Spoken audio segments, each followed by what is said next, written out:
ये मैं बात कर रहा हूं हसनैन की नानी हुसैन की। भाई बोलो तो सही यार, इसका बेस कम करके भाई ट्रेबल बढ़ाओ, जोर से बोलो सुभान अल्लाह। क्या नाम है? खतीजतुल कुबरा, पहली मां, पहली मोमिना, जिसने सबसे पहले कलमा पढ़ा।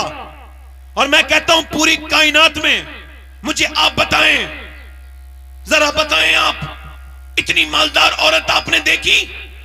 सैयदा खतीजा का लक़ब है मलका अरब। जब लोगों को खाना नहीं मिलता था तब उनके यहां सोने के ढेर लगे रहते थे। न मक्के में इतनी बकरियां थी किसी के पास, मेरी बहनें सुने ध्यान से, लक़ब क्या था? मलका अरब, अरब की मलिका, मलका अरब, अरब की सबसे ज्यादा मालदार औरत। मगर सिर्फ उन्हें मालदार कहा जाए तो उनका हक नहीं अदा होगा।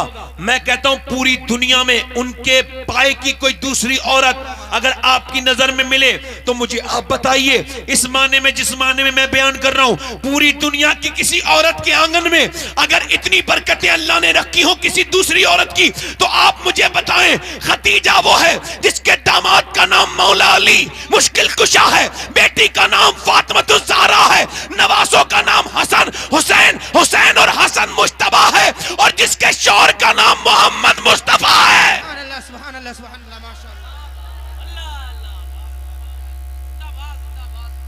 किसका जिक्र कर रहा हूं? खतीजतुल कुबरा का, सबसे पहले कलमा पढ़ने वाली मोमिना। खतीजतुल कुबरा कौन? अरब की सबसे मालदार औरत खतीजतुल कुबरा कौन? जिसके पास अल्लाह ने अपने हबीब का सुकून रखा। और खतीजा की शादी हुजूर के साथ जो हुई है, ये कोई इत्तेफाक है? नहीं नहीं, अल्लाह को हबीब के गुलामों सुनो, अल्लाह ने अपने महबूब को रिश्तेदार भी चुन चुन के दिए और यार भी चुन चुन के दिए। न यारों का जवाब है न रिश्तेदारों का जवाब है। अगर यार की बात कही जाए तो सलमान फारसी यार है, अगर याद की बात की जाए तो हजरत उस्मान जुन्नूरैन यार है, हजरत उमर यार है, अबू बकर सिद्दीक यार है, और अगर रिश्तेदार की बात की जाए तो अली रिश्तेदार है, हसन हुसैन और फातिमा रिश्तेदार। क्या बात है, वाह वाह वाह वाह, जिंदाबाद जिंदाबाद, बहुत अच्छा भैया। ये इतनी हाई लेवल पे जाके रात के वक्त में ही तकरीर कर रहा हूं, मैं मना करता नहीं। जरा जोर से बोले सुभान अल्लाह। सुभान अल्लाह। आपके समझ में आ रही है मेरी बात? थोड़ा सा मुझे माइक से ये शिकायत है कि मेरी बात थोड़ी साफ कर दें, वो साफ कर दें मेरी आवाज, जैसी मेरी रियल आवाज है ना साफ, वैसी ही कर दें, कोई इसमें कारीगरी न करें। आप बोले सुभान अल्लाह। हाँ, दिल लगा के बोले। मैं कह रहा हूं खदीजतुल कुबरा का जिक्र कर रहा हूं। किसका जिक्र कर रहा हूं? उसका जिक्र कर रहा हूं कि मक्के में जब कोई हुजूर को नहीं मानता था तो वो अकेली मानती थी, है ना? इनकी शादी हुजूर के साथ हुई है, ये इत्तेफाक अल्लाह की मर्जी है। सारे लोग ध्यान से सुने। आज सैयदा खतीजा के जिक्र की बरकत से उनके बच्चों को अल्लाह बख्शेगा। हम सब उनकी औलाद हैं। वो उम्मुल मोमिनीन है, अम्मी खतीजा। अच्छा, ये इनकी शादी हुजूर के साथ हुई है, इत्तेफाक नहीं। शेख अब्दुल हक मोहद्दिस देहलवी फरमाते हैं कि नबी पाक की शादी इनके साथ जो हुई है ये इत्तेफाक नहीं है बल्कि ये वाकया है। वाकया यूं है, सैयदा खतीजा बयान करती है कि काबे में मेला लगता था एक साल में एक मर्तबा। फरमाती मैं उस मेले में शरीक थी और वो सिर्फ औरतों का मेला था, उसमें किसी मर्द को आने की इजाजत नहीं थी। फरमाती जब किसी को इजाजत नहीं थी तो एक बूढ़ा घुसाया, दाखिल हो गया अंदर औरतों के। औरतों ने उसे धक्के मारे, का तुझे शर्म नहीं आती? औरतों में तू क्यों आता है? ये औरतों का मेला है, मर्दों का मेला नहीं है। कहते मगर उसने एक न सुनी और जाकर के काबे की दीवार से जाके लग गया और अपनी बगल से बोसीदा किताब निकाली। उसके बाल बिखरे हुए थे, कोई पुराना बूढ़ा आदमी था, पुरानी किताब लेकर के बोला तुम औरतों मुझे धक्के मारने आई हो और मैं तुम्हें ये खुशखबरी सुनाने आया हूं। कहा क्या? उसने अपनी किताब खोली और कहने लगा अगर मेरा इल्म सही है तो कुछ दिनों के बाद इसी काबे के पास आना का लाल आएगा, अल्लाह का रसूल आएगा, और अगर मेरा इल्म सही है तो तुम में एक औरत यहां मौजूद है जो उनकी बीवी बनेगी। कहती खतीजा और औरतों ने तो धक्के मारे थे, मैंने तो उसे नजराना दे दिया।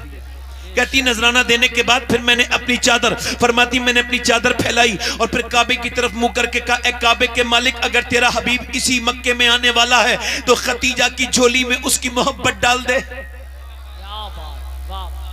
पहले लोग काबे जाते थे तो दुआएं मांगते थे, तौबा करते थे, कहते थे मालिक सदों का हमेशा का गुनहगार तेरी बारगाह में आया है, मालिक मुझे माफ कर दे। मगर अब ऐसा नहीं है। अब बंदा जब काबे जाता है तो पहले एक सेल्फी निकालता है, फिर पहले वो सेंड करता है, उसके बाद फिर कहीं कुछ काम करता है। काबे में मैंने देखा है कि लोगों को तस्वीरें भी बनाते हैं और होटलों पे खाते हुए, होटलों पे घूमते हुए। मक्के के अंदर मैंने मक्के के अंदर लोगों को देखा है कि वो तस्वीरें बनाते हैं। मुझे बताओ क्या काबा पे जाकर के कोई, अगर ये बताओ काबे से बड़ी अदब की जगह कोई दुनिया में है? हुजूर ने फरमाया जब तक मेरी उम्मत हरम का एहतराम करेगी दुनिया में उसका एहतराम रहेगा, जब वो हरम की बेहुरमती कर देगी तो फिर दुनिया में उसकी इज्जत खत्म हो जाएगी। हरम क्या मतलब, मुझे बताएं आप। पूरी जिंदगी ने इंसान ने कहा था मुंह मेरा काबे शरीफ की तरफ को, मुंह मेरा काबे शरीफ की तरफ को, मुंह मेरा काबे शरीफ की तरफ को। पूरी जिंदगी इंसान कहता रहा मुंह मेरा काबे शरीफ की तरफ को। वो जो उन्होंने मुरादाबाद में नमाज पढ़ी तब भी यही कहा, उसने अपने गांव में नमाज पढ़ी तब भी। मगर जब सामने काबा आता है ना, खुदा की कसम जिन्होंने देखा है उनसे पूछो, जब पहली मर्तबा इंसान काबे पे नजर पड़ती है ना, तो काबे पे पड़ी जब पहली नजर क्या चीज है दुनिया भूल गया। इंसान दुनिया भूल जाता है। मगर मियां मैंने तस्वीरें खींचती देखा है, लोगों को काबे की बेहुरमती करते देखा है, काबे में बदतमीजी करते देखा है। अल्लाह अकबर। गौसुल आजम शेख अब्दुल कादिर जिलानी मक्के से गुजर रहे हैं, चलते चलते आपने वहां की कंकरी को उठाया और चूम लिया। मुरीदों ने कहा हुजूर आप मक्के की कंकरियों को क्यों चूमते हैं? फरमाने लगे 53 साल तक मेरे नाना मक्के की गलियों में चले हैं, क्या पता कौन सी कंकरी पे मेरे नाना का कदम लग गया है, किससे निस्बत हासिल हो गई है। अल्लाह अकबर। मैंने तो मदीने में लोगों को देखा है, मदीने में गुंबद खजरा पीछे तस्वीर, बेशरम बेगैरत, तुझे शर्म नहीं आती? तस्वीर गुंबद खजरा पीछे और तूने तस्वीर बनाई। आपको पता है जब आदमी हुजूर के रोजे पे पहुंचता है और जब मवाजे शरीफ पे पहुंचता है, मतलब हुजूर की जालियों के करीब पहुंचता है, एक आदमी ने आला हजरत से पूछा क्या मैं हुजूर की जाली हाथ से पकड़ के चूम सकता हूं? आपने फरमाया तेरे हाथ इस लायक हैं कि हुजूर की जाली पे हाथ लगाए। हुजूर की जालियों पे जाकर के, आपको पता है शेख अब्दुल रहमान देहलवी ने लिखा है कि जब हुजूर के कोई रोजे पे पहुंचता है और जब वो मवाजे शरीफ पे जाके सलाम करता है जालियों पर, तो हुजूर गर्दन शरीफ ऊपर उठा के जवाब देते हैं। आला हजरत मदीने के अंदर है, कोई ऐसे ही आला हजरत नहीं बनता। मदीने के अंदर आला हजरत ने कुत्ता पूंछ हिलाने लगा, यानी कुछ मांगने लगा। आला हजरत ने गोश्त खरीदा, गोश्त देने के बाद आप रोने बैठ गए, और जब आप रोने लगे तो आपके खलीफा ज़ियाउद्दीन मदनी रहमतुल्लाह अलैह, जिनका मदीने में बकी शरीफ में मज़ार है, वो बयान करते हैं मैंने कहा शेख आप रोते क्यों हैं? तो आपने अपने नात का मक्ता कहा। फरमाते हैं पारा दिल भी न निकला दिल से तोहफे में रजा, उन सगाने को से इतनी जान प्यारी वाह। कहते अहमद रजा वो हिंदुस्तान का कुत्ता नहीं था, वो तो मदीने का कुत्ता था। उसका हक तो ये था तू अपना कलेजा चीर के दिल का टुकड़ा उसके सामने रख देता, मगर तुझे अपनी जान तुझे ज्यादा है मदीने के कुत्ते से। फिर अपनी खिल्ली उड़ाते हैं उन सगाने को से इतनी जान प्यारी वाह वाह। एक जगह फरमाते हैं खौफ है समा खराशी सगे तैबा का, वरना क्या आता नहीं नालो फगा हमको। फरमाते हैं लोगों में मालूम है मदीने में मैं आवाज से भी रो सकता हूँ, मगर आंसुओं से इस वजह से रोता हूँ कि मुझे डर है कहीं मेरी आवाज से मदीने के कुत्तों के कान न छिल जाएं। अल्लाह अकबर। फरमाते हरम की जमीन और कदम रख के चलना। अरे सर का मौका है ओ जाने वाले, अगर अल्लाह मदीना ले जाए तो लोगों कभी तस्वीर मत बनाना, वहां के बाजारों में मत घूमते रहना, वह दुनिया में जाके गाफिल मत हो जाना। तुझे तस्वीर बनानी चाहिए थी, तुझे तो ये कहना चाहिए था कि मुजरिम बुलाए आते हैं जाऊ का है गवाह, फिर रद हो कब ये शान करीमों के घर की है। सरकार हम गवारों में तर्ज अदब कहां, हमको तो बस वक्त तमीज यही भीख भर की है, और मुजरिम बुलाए आते हैं जाऊ का है गवाह, फिर रद हो कब ये शान करीमों के घर की है। और लब्बा है आंखें बंद है फैली है झोलियां, कितने मजे की भीख तेरे पाक दर की है। मदीने में जाकर के तो तुझे अपने रब की बारगाह में तौबा करना चाहिए था, मगर अफसोस के तूने वहां तस्वीर बनाई। ऐ लोगों कभी मदीना जाओ तो वहां तस्वीर मत बनाना मक्के और मदीने में, क्योंकि मक्का और मदीना तस्वीर बनाने की जगह नहीं है, तकदीर बनाने की जगह है। जिंदाबाद। तकदीर बनाई जाती है। सैयदा खदीजा कहती मैं दुआ मांग के अंदर चली गई, कहती मैं अपने घर गई तो मैंने ख्वाब देखा। ख्वाब क्या देखा? जोर से बोले जरा देख तवज्जो करें। कहती ख्वाब क्या देखा? किसी ने पूछा ख्वाब क्या देखा? फरमाती मैंने ख्वाब देखा कि आसमान से सूरज आया है और सूरज पूरे मक्के में चला गया, हर घर में मक्के के हर घर में सूरज चला गया। फिर वो सूरज मेरे घर आया तो मेरे घर का कोना कोना चप्पा चप्पा रोशन हो गया। कहती उसके बाद क्या हुआ कि मैं बरका बिन नौफिल के पास गई, मैंने ख्वाब की ताबीर पूछी। मैंने कहा मैंने ख्वाब देखा है। कहा क्या ख्वाब देखा? कहा मैंने देखा था कि आसमान का सूरज जमीन पे आया है। कहा अच्छा, मेरे घर आया है। बरका बिन नौफिल ने कहा अगर तेरा ख्वाब सच्चा है खतीजा तो तेरे घर में अल्लाह का हबीब आएगा, हबीब आएगा, तू खुश नसीब है। सैयदा खतीजतुल कुबरा बयान करती हैं, सैयदा खतीजतुल कुबरा बयान करती है मेरा बाप का इंतकाल हो गया, 2 बार बेवा हो गई, उनके बाप का इंतकाल हुआ, भाई का इंतकाल हुआ, कहती परेशान हो गई, मेरे पैसे में खसारा होने लगा, मेरा तिजारत में नुकसान होने लगा। मैंने अबू तालिब को बुला के कहा कि लोग मेरी बकरियां बेच देते हैं, मक्के के लोग, और कहते हैं कि बकरियां चुर गई, मेरे ऊंटों को बेच देते हैं और कहते हैं ऊंट मर गए, मेरा बाप नहीं है, मेरा भाई नहीं है, मेरा शौहर मर गया, आप मेरी मदद करें, मेरे तिजारत में मेरी मदद करें। तो उन्होंने कहा मैं तो आपकी मदद नहीं कर सकता, मक्के के बाहर तक नहीं जा सकता। कहा मैंने आपको आपके लिए नहीं बुलाया। कहा फिर? कहा मैंने आपको आपके लिए नहीं बुलाया बल्कि आपको मैंने बुलाया आपके भतीजे के लिए। कहा क्या मतलब? कहा मैंने सुना है आपका भतीजा जो है वो पूरे दिन मजदूरी मेहनत करते हैं और शाम को वो सारा पैसा गरीबों के घर दे आते हैं। कहा बात तो बिल्कुल तुम्हारी ठीक है। कहा फिर उसी भतीजे को भेज दो जिसे लोग सादिक और अमीन कहते हैं।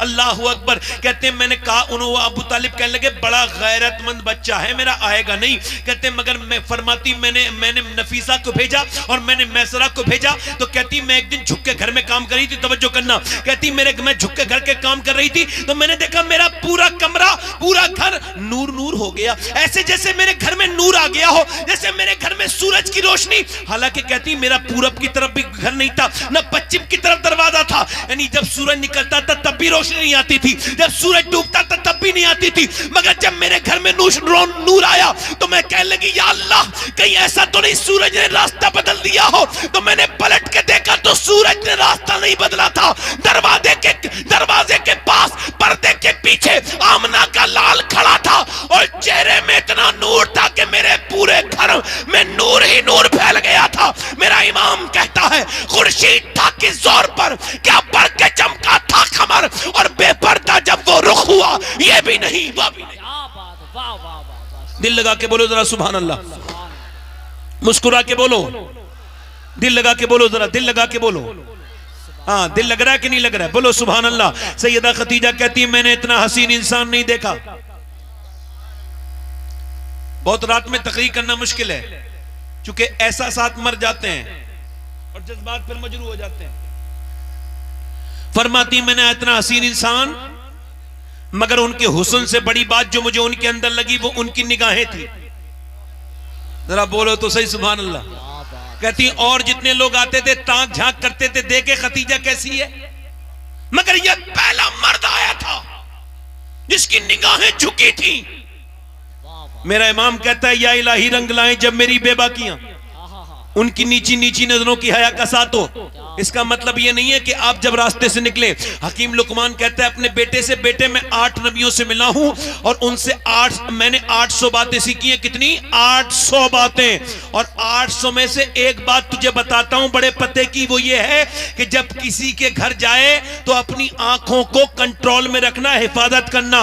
इसके बदले में अल्लाह तुझे दुनिया में इज्जत देगा और दुनिया में तेरे दिल में नूर पैदा कर देगा और आखिरत में तुझे जन्नत अता कर देगा। जिसकी निगाहों में जो है पाकीज़गी नहीं होती ना, उसके जिस्म भी पाकीज़ा नहीं होता। कहती है खतीजा जब वो बोले ना तो मैंने आज तक बोलने वाला भी ऐसा कोई नहीं सुना था। देखो हर नबी के अंदर 2 क्वालिटी होती है तभी नबी बनता है। जिसके अंदर 2 क्वालिटी नहीं हो वो नबी नहीं हो सकता। अल्लाह जिसे नबी बनाता है, एक तो उसका चेहरा खूबसूरत बनाता है और दूसरा उसका लहजा यानी आवाज वो खूबसूरत बनाता है। और कायनात में सारे नबियों को अल्लाह ने आवाज भी हसीन दी और चेहरा भी हसीन दिया, और मेरे मुस्तफा को उन सबसे ज्यादा चेहरा भी खूबसूरत दिया और आवाज भी। कहती जब वो बोले तो बातों में जो है वो रस घुल गया। कहती मैंने कहा कि इजाजत है, अगर आप इजाजत दे दें तो मेरे काफिले के साथ चले जाएं। कहने उन्होंने इजाजत दे दी तो मैंने अपने गुलाम मैसरा से कहा तुझे भेज रही हूं, इनका ख्याल रखना। काफिले के साथ गया। कहती मैसरा वापस आया। मैंने कहा था मैसरा गुलाम बन के रहना। मैसरा जब वापस आया मैंने कहा कितना फायदा हुआ? कहने लगा खतीजा ऐसा करो मुझे आजाद कर दो। कहा क्यों? कहा तुमने मुझसे कहा था ना गुलाम बन के रहना। अब मैं पहले जब जाता था तो जितने लोग भी होते थे मुझे जुल्म करते थे, मेरी मट्टी पलीत करते थे पूरे रास्ते, मगर ये पहला इंसान है जिसका मैं दिल से गुलाम बन गया हूं। का क्या मतलब? का उन्होंने पहले मुझे खिलाया है, बाद में खुद खाया है, पहले मुझे सुलाया है, बाद में खुद सोए हैं। अल्लाह अकबर। गौसुल आजम फरमाते किसी की औकात देखनी है तो देखो कि वो अपने नीचे के लोगों पे कैसे जो है वो उसके साथ कैसे पेश आता है। अल्लाह अकबर। दुनिया का सबसे गरीब इंसान वो है जिसके दिल में रहम नहीं है। अगर किसी की औकात देखनी है तो या तो उसकी बीवी बताएगी या उसके यहां काम करने वाला आदमी बताएगा। जलसे और नारे नहीं बता सकते। समझ आ रही? वो कहने लगा मैं सरा ऐसा करो मुझे आजाद कर दो। का क्यों? का उनके बगैर मैं रह नहीं सकता। का क्यों? का उनके बगैर जाता था ना तो मेरे पूरे रास्ते मेरे ऊपर धूप पड़ती थी, इनके साथ गया हूं तो एक दिन भी धूप नहीं आई सर पे।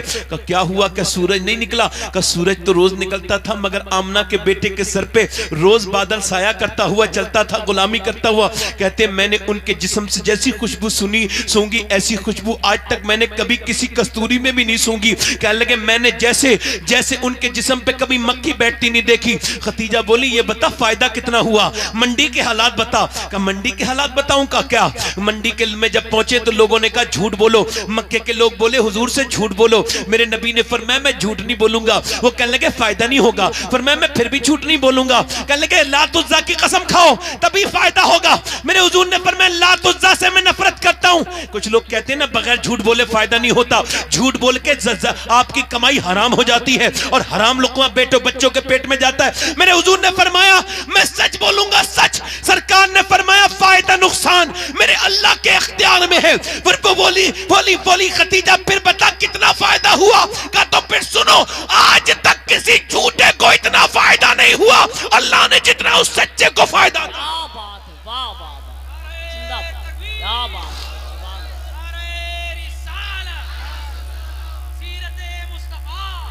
आज तक किसी को इतना फायदा नहीं हुआ। खतीजा कहने लगी मेरे दिल में मोहब्बत तो थी और बढ़ गई। मैंने अपनी तरफ से पैगाम भेजा, हालांकि मेरी तरफ पैगामात आते थे, यानी लोग कहते थे मालदार खतीजा से शादी हो जाएगी ना तो मालदार हो जाएंगे। मैं कहती मैंने अपनी तरफ से पैगाम भेजा, मुझे उम्मीद थी एकदम जवाब आ जाएगा मगर ऐसा हुआ नहीं। कहती मैंने भेजा पैगाम। भाई कहां जा रहे हो? हाँ चाचा बात आपकी ठीक है, आपकी ठीक है, कोई बात नहीं है, बात आपकी ठीक है कि हाजत होगी। मगर मैं फिर बताऊं अगर यही मेरी तकरीर 1.5 घंटे पहले होती तो फिर और हिसाब से तकरीर करता। सही बता, ये रुकता नहीं बीच में। ये पब्लिक उठती है मुझे तकलीफ होती है। अच्छा मैं कह दूं 1 लाख रुपए मिलेंगे पूरी तकरीर सुन के जाओ तो कोई नहीं उठेगा। अगर मैंने देखा 1-2 आदमी फिर उठा मैं तकरीर खत्म कर दूंगा बगैर किसी को बताए, पहले बता रहा हूं खत्म कर दूंगा। तक बैठे आराम से। मैंने आपने पैसे वैसे नहीं देने, आपने बैठ के सुने बस। पैसा एक दिन खत्म हो जाएगा, ये सब कुछ नहीं मेरी कब्र में नहीं जाएगा। ठीक से सुनो, आराम से सुनो। रात का इतना वक्त है, अगर मैं आपका वक्त खराब करूं तो इसका भी हिसाब मुझसे होगा क़यामत, है ना। मैंने कोई आपसे कोई ऐसी बात तो नहीं की है जो आपको तकलीफ दे गई हो। हाँ रात में बहुत रात में तकलीफ नहीं होनी चाहिए। अब फिर कह रहा हूं इस वजह से नहीं, यहां हर जगह का निजाम यही है कि वो समझते हैं कि रात के 2 बजे तक जलसा चला था तो उसी वक्त जलसे के फौरन बाद ऊपर से आसमान से एक चिट्ठी गिर गई, जितने जलसे में थे 2 बजे तक चलाया जलसा, इस वजह सब बख्शे गए। ये हुआ? ऐसा होता है कहीं?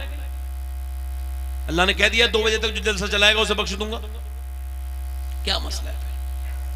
कोई मसला ही नहीं है। हाँ नमाजें देखें, सब चीजें देखें कि इसमें दीन में सख्ती नहीं है। मैं आपको जबरदस्ती तो नहीं रोक रहा हूं, जबरदस्ती तो नहीं रोक रहा हूं। हाँ तो फिर अब आखिरी बातें मेरी सुन लो और बस मैं तकरीर खत्म कर रहा हूं 10-15 मिनट में बस। इतनी चूंकि मैंने ये बात फैला दी है तो मुझे लग रहा है कि रात ज्यादा नहीं होनी चाहिए थी। मैं कुछ कह नहीं सकता, मैं बदअखलाक तो नहीं हूं ना, किसी से कह दूंगा तुमने ऐसा क्यों किया। नहीं नहीं मैं नहीं कहूंगा भाई, मुझे क्या जरूरत है कहने की। एक साहब कह रहे थे एक आदमी के उठने से क्या होता है। मैंने कहा एक एक करके सारे चले जाएं तो सब कुछ हो जाएगा। एक आदमी के उठने से तो होता ही है ना। हाँ मैंने फिर आपसे कहा है, आप बुरा तो नहीं मान रहे मेरी बात का? तो मान भी लेंगे तो मेरा क्या कर लेंगे आप? मैं तो बात सही कह रहा हूं, है ना। मेरा क्या कर लेंगे आप? कोई किसी का कुछ नहीं करता है, जब रब चाहता है तभी होता है। दिल लग रहा है कि नहीं लग रहा है? बात कहां सुन रहे थे, मैं भूल गया आप कहां से कर रहे थे। हालांकि मुझे याद है, आपसे पूछ रहा हूं कि आपको याद है कि नहीं।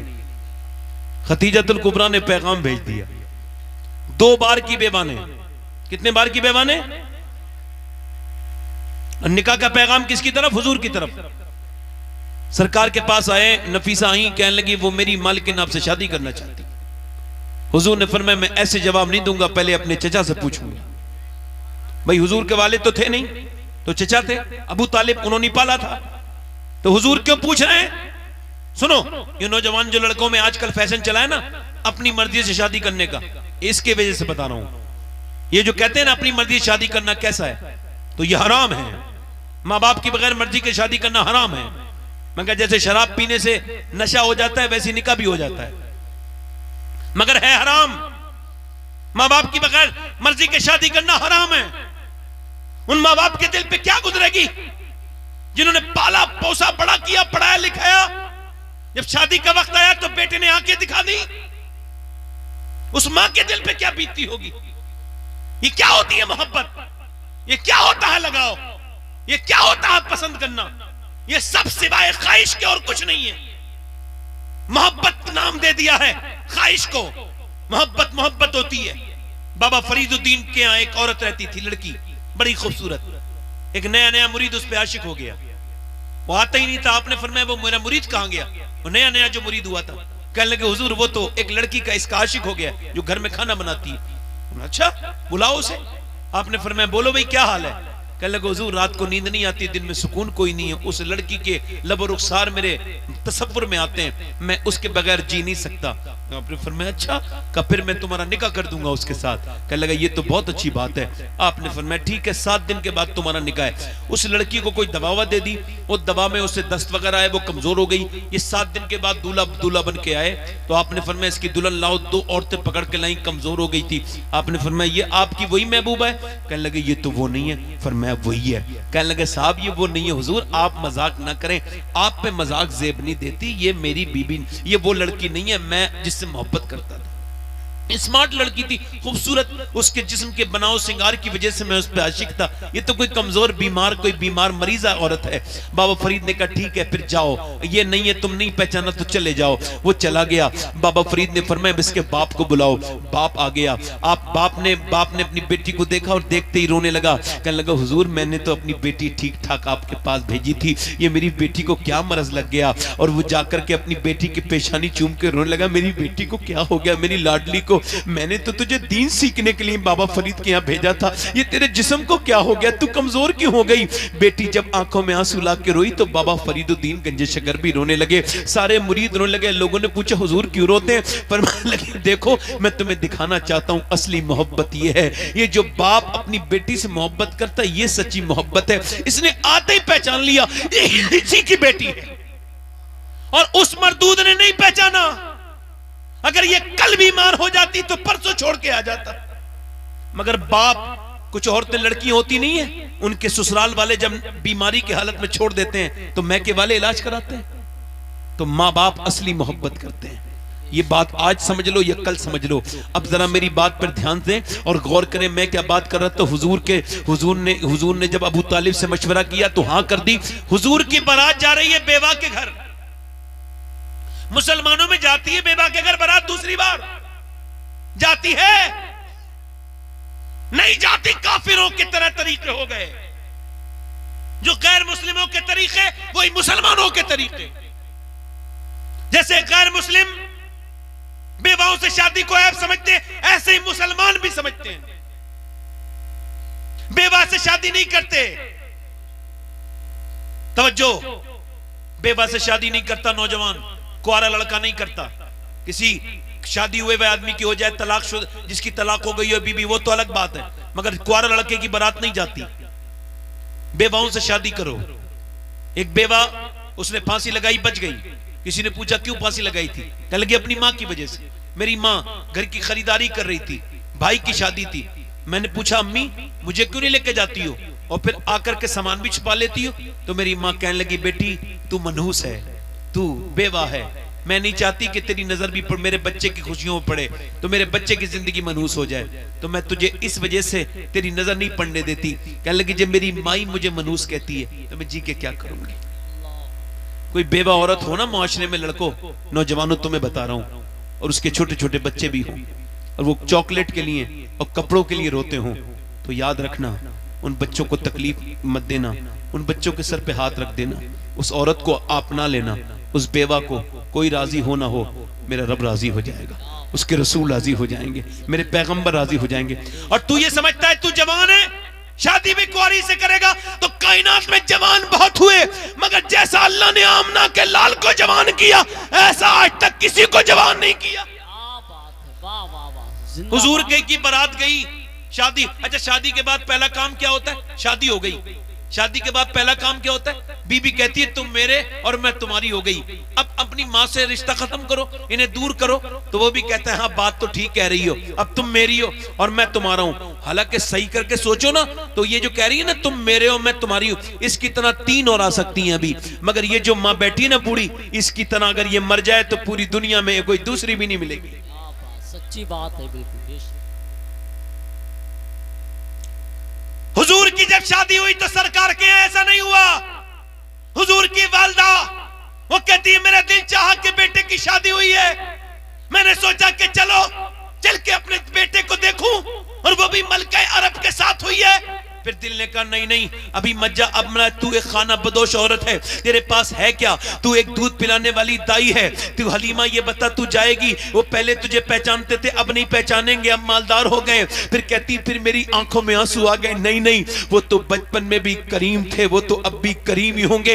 हलीमा कहती है जब मैं पहुंची तो मैंने देखा मेरा लाल मेरा बेटा मोहम्मद, मैं उसके सदके चली जाऊं। कहती मेरा बेटा मुझे देखते ही खड़ा हो गया और अपनी चादर ऊपर को बिछाई। कहती चादर ऊपर को बिछाने के बाद मुझे ऊपर बिठाला, खुद नीचे बैठ गए, और उनकी बीबी बोली ये कौन खातून है जिसके लिए आप खड़े हुए और चादर पे ऊपर बिठाला है? अल्लाह के रसूल ने फरमाया खतीजा तूने पहचाना नहीं, ये मेरी माँ है, इसने मुझे दूध पिलाया है, इसका नाम हलीमा है। अल्लाह अकबर, मेरे नबी ने दुनिया को बता दिया कि अगर तुम ये चाहते हो नौजवानों कि तुम्हारी बीबियां तुम्हारी माओ की इज्जत करें, तो तुम अपनी बीबियों के सामने अपनी माओ को इज्जत दिया करो, उन्हें ऊपर बिठाला करो, तो तुम्हारी बीबियां भी इज्जत करेंगी। नारे तकबीर, नारे रिसालत, नारे गौसियत, अज़मते वालिदैन। और अगर तुम गालियां दोगे तो है माँ एक बार चली जाए तो दूसरी माँ नहीं मिलती, मैं सही बता रहा हूं आपको। हाँ, माँ मर गई तो फिर दूसरी माँ। एक लड़का बड़ा मालदार हो गया, उसने अपनी मर्जी से शादी कर ली बंबई में। बाप ने जब सुना मर्जी से शादी हो गई, इज्जतदार आदमी तक गांव में दिल का दौरा पड़ के मर गया। जब बाप मर गया तो जो है कि नहीं, जब बाप मर गया ना तो माँ ने अपने बेटे को खत लिखा, बेटे अब तो तेरे बाप का भी इंतकाल हो गया है और मैं भी ज्यादा दिनों तक जिंदा रहने वाली नहीं हूं, मेरे बेटे मुझे बुला ले। अब तो मैंने सुना है तेरी शादी के बाद तेरे बच्चे भी हो गए, तो मैं पोती पोता को देखना चाहती हूँ, पोती पोता को देखना चाहती हूँ। तो उसने अपनी बीबी से पूछा अम्मी को बुला ले? उसने कहा अच्छा अम्मी को बुलाओगे? कहा ऐसा करो रमजान में बुला लेना, कोई नौकरानी भी घर पे नहीं है, तुम्हारी माँ कम से कम काम ही कर लेगी। उसने कहा ठीक है। रमजान से मैं पहले खत भेजा और फिर टिकट भेज दिए, माँ आ गई। रमजान में काम करती रही, 25 दिन हो गए। बीबी ने अपनी शौहर से कहा ये बताओ कि ईद के कपड़े कब दिलवाओगे, शॉपिंग कब करोगे? बीबी ने कहा, तो उसने कहा इतवार वाले दिन। इतवार पे दिन आया, जल्दी आ गया और कहने लगा बीबी से चलो। तो उसने कहा अम्मी को भी ले चलूं? बीबी ने इसने कहा अपनी बीबी से अम्मी को भी ले चलूं, गांव से आई है, कुछ खरीद लेंगी ईद के लिए। उसने कहा फिर तुम माँ को ही ले जा अपनी बूढ़ी को। तो उसने कहा चल ठीक है। वो अपनी माँ के पास गया, कहने लगा अम्मी लिख दो जो भी तुम्हें चाहिए। बीबी से कहा लिखवा लेता हूँ। कहाँ लिखवा ले? माँ से कहा जो भी तुम्हें। तो माँ कोई काम कर रही थी बेचारी, तो उसने वो जो है ना वो हाथ वाथ साफ किए और आंखों में आंसू रोक लिए। दिल को जरा सा पहचान रोक लिया ना, और फिर अंदर गई, जाके खत लिखा, कहा बेटे जो भी चाहिए इसमें लिख दिया है, वहीं जाके खोल लेना, यहाँ मत खोलना। इसने कहा ठीक है। पर्चा जल्दी जल्दी में जेब में डाला, गया, जाकर के पूरे दिन जो है ना वो पूरी खरीदारी हुई, बीबी के कपड़े, माँ के कपड़े, वो बीबी के कपड़े, बच्चों के कपड़े, बच्चों के जूते, बेटी के जूते, इसके खुद के जूते, सारा का सारे बाजार में घूमते घूमते शाम हो गई। बीबी ने कहा अब अपनी माँ का पर्चा खोल के देखो क्या क्या मंगाया तुम्हारी देहात से आने वाली माँ ने। इसने कहा ठीक है। इसने खत खोला, और जब खत खोला तो ये सिसकियां लेके रोया। इसकी बीबी ने पढ़ा ना तो वो भी रोने लगी। कुछ लोग करीब में जा रहे तो दोनों को रोते देखा, कहा लगा क्यों रो रहे हो, तो खत सामने कर दिया। और जब वो खत उस आदमी ने पढ़ा ना तो पूरा मजमा रोने लगा। खत में क्या था? खत में लिखा था मेरे बेटे तूने आज मुझसे 25 दिन के बाद पूछा है कि तुझे क्या चाहिए, तो मेरे बेटे मैं पका हुआ फल हूं, क्या पता कब टूट के गिर जाऊं। मेरे बेटे मैं बूढ़ी हूं, कभी भी मर सकती हूं। मेरे बेटे मुझे तेरी दौलत से कोई मतलब नहीं, न तेरे इस घर से, न तेरे इस शहर से, न तेरी इस नाम से, न तू तेरी इंजीनियरिंग से। अगर तू मुझे ईद के दिन कुछ देना ही चाहता है ना, तो मैं आज 1 महीने से आई हुई हूं, तूने मुझसे बैठ के बात नहीं की है। अगर ईद के दिन कोई तोहफा देना चाहता है ना, तो ईद के दिन तू मुझसे बात कर लेना थोड़ी देर, मेरे पास बैठ जा। मेरे बेटे तू जमाने के लिए इंजीनियर बना है, डॉक्टर बना, मेरे लिए मेरा बेटा है। तेरी दौलत तेरी बीवी बच्चों को मुबारक हो, मैं बूढ़ी अपनी कब्र में तेरी दौलत नहीं लेके जाऊंगी। मुझे तो तू मेरा बेटा है, मैंने तुझे पाला है। डायपर का जमाना नहीं था जब मैं तुझे पालती थी मेरे बेटे, मेरे लाल। तो मैं गांव जाने वाली हूं, जब ईद आए तो ईद का तोहफा ये होगा कि तुम मुझसे बात कर लेना। मैं कहता हूं एक बार मां चली जाए ना तो ठंडी मिट्टी के अलावा कुछ बचता नहीं है। मां चली जाए ना तो फिर बाप मर जाए। तो मैं पहले अपने घर जाता था रात में, जैसे अब भी जाऊंगा तो मेरी अम्मी दरवाजा खोलने आती थी। तो अब जब जाता हूं तो अम्मी को फालिज हो गई है, तो दरवाजा कोई दूसरा खोलता है, मगर देर भी हो जाती है। पहले वो गाड़ी की आवाज सुन के दरवाजा खोल देती थी, अब देर भी हो जाती। कभी कभी मैं जाता हूं तो अम्मी जागती होती हैं। एक दिन मैंने पूछा अम्मी नींद नहीं आती रात को? तो मेरी तरफ मेरा हाथ पकड़ के बोली बेटे वो तुम्हारी गाड़ी की आवाज आती ना तो आंख खुल जाती है, मगर मेरे एक हाथ से एक पैर से चला उठा नहीं जाता, मैं उठ के बैठ भी नहीं सकती। मेरा हाथ पकड़ के बोली कि तू हुजूर के जलसों में जाता है तो जाके दुआ करना कि अल्लाह मुझे इतनी ताकत दे दे हाथ पैरों में कि जब तुम आया करो तो मैं तुम्हारे लिए दरवाजा खोल दिया करूं। एक बार बाप चला जाए तो फिर बाप दूसरा नहीं मिलता। मां की ठंडी मिट्टी से लोग रोते हैं। एक आदमी आया कहने लगे मेरे बाप ने दौलत से बेदखल कर दिया। मैंने कहा अच्छा, मैं कहा ईद आने वाली, कभी ईद मिले हो अपनी जिंदगी में बाप से? कहने लगे नहीं 40 साल उम्र हो गई आज तक नहीं मिला। मैंने कहा इस बार मिल लेना। कहने लगा नहीं मिलूंगा, ईद अब्बा नहीं मिलेंगे, नाराज है, बहुत गुस्सा करते हैं। मैंने कहा अब्बा से ईद भी मिलनी है और दुरूद भी पढ़ना है। उसने कहा ठीक है, वो समझा कोई अमल है। ईद के बाद आया, कहने लगा आपका शुक्रिया, अब्बा मान गए। मैंने क्या हुआ? कहने लगे ईद वाले दिन मैंने कहा अब्बा ईद मिलनी है, मैं नहीं मिलता। मैंने कहा नहीं अब्बा ईद मिलनी, हट मैं नहीं मिलता। कहते मैंने जबरदस्ती जब अपनी बाहों में भरा ना अब्बा को, तो कुछ देर तो धक्का मारते रहे, मगर फिर जब मैंने दुरूद पढ़ा ना और जब मेरे सीने की गर्मी उनके सीने तक पहुंची तो मेरा बाप सिसकने लगा। बूढ़ा बाप जब मेरा रोया ना तो मैंने कहा अब्बा आपको आज तक रोते नहीं देखा था, आज कैसे रो रहे हो? कहने लगे बेटे आज तक तूने मुझे इतनी इज्जत नहीं दी थी जितनी आज दी है। तू तो मुझे झिड़क देता था, तू बच्चों को अपने दोस्तों को टाइम देता था, मुझे कब देता था? मेरे बेटे तू सबसे बड़ी मेरी कमाई तू है, मेरी दौलत कमाई नहीं है। मैंने अपनी जवानी में आग लगा के तेरी जिंदगी में उजाला किया है। ऐ मेरे बेटे मैं बरसात में भीगता रहा कि ताकि तुझे तेरे ऊपर कोई बूंद ना पड़े।